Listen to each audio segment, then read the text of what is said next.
اعوذ باللہ من الشیطان الرجیم، بسم اللہ الرحمن الرحیم۔ السلام علیکم، ویلکم بیک ٹو مائی اندر ویڈیو۔ رمضان آپ سب کو میری طرف سے بہت بہت مبارک ہو۔ اللہ تبارک تعالیٰ قرآن مجید میں فرما رہا ہے کہ اے لوگوں جو ایمان لائے ہو، تم پر روزے فرض کر دیے گئے جس طرح سے تم سے پہلے انبیاء کے پیرووں پر فرض کیے گئے تھے۔ اسے توقع ہے کہ تم میں تقویٰ کی صفت پیدا ہوگی۔ چند مقرر دنوں کے روزے ہیں، اگر تم میں سے کوئی بیمار ہو یا سفر پر ہو تو دوسرے دنوں میں اتنی ہی تعداد پوری کر لے۔ اور جو لوگ روزہ رکھنے کی قدرت رکھتے ہوں پھر نہ رکھیں تو وہ فدیہ دیں۔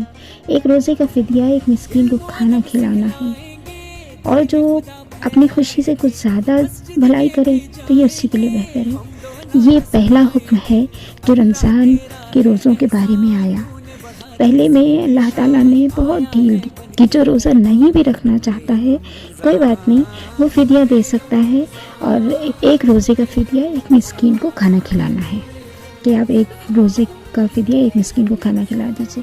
لیکن اسی سورہ بقرہ میں دوسرا حکم آیا ہے کہ جو شخص رمضان کے مہینے کو پائے اس کو لازم ہے کہ اس پورے مہینے کے روزے رکھے، اور جو کوئی مریض ہو یا سفر پر ہو تو وہ دوسرے دنوں میں روزوں کی تعداد پوری کرے۔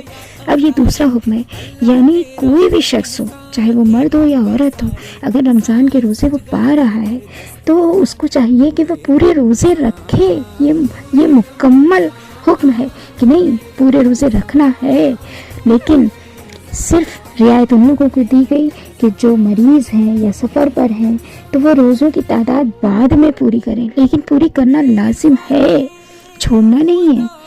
اللہ ہمارے ساتھ نرمی کرنا چاہتا ہے، سختی نہیں۔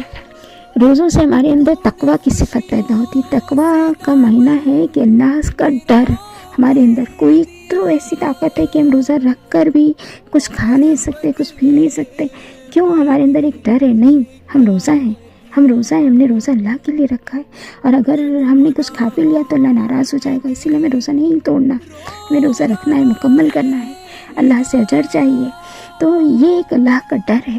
نماز ہم پڑھتے ہیں لیکن بغیر کسی ڈر کے، ڈرتے نہیں ہیں۔ اگر ہم پڑھیں کہ کوئی طاقت ہمیں دیکھ رہی ہے، اللہ تعالیٰ ہمیں دیکھ رہا ہے، تو شاید ہماری نماز میں بھی تقویٰ پیدا ہو جائے گا۔ لیکن روزوں کی بات بالکل الگ ہے، اور روزوں سے ہی تقویٰ پیدا ہوتا ہے۔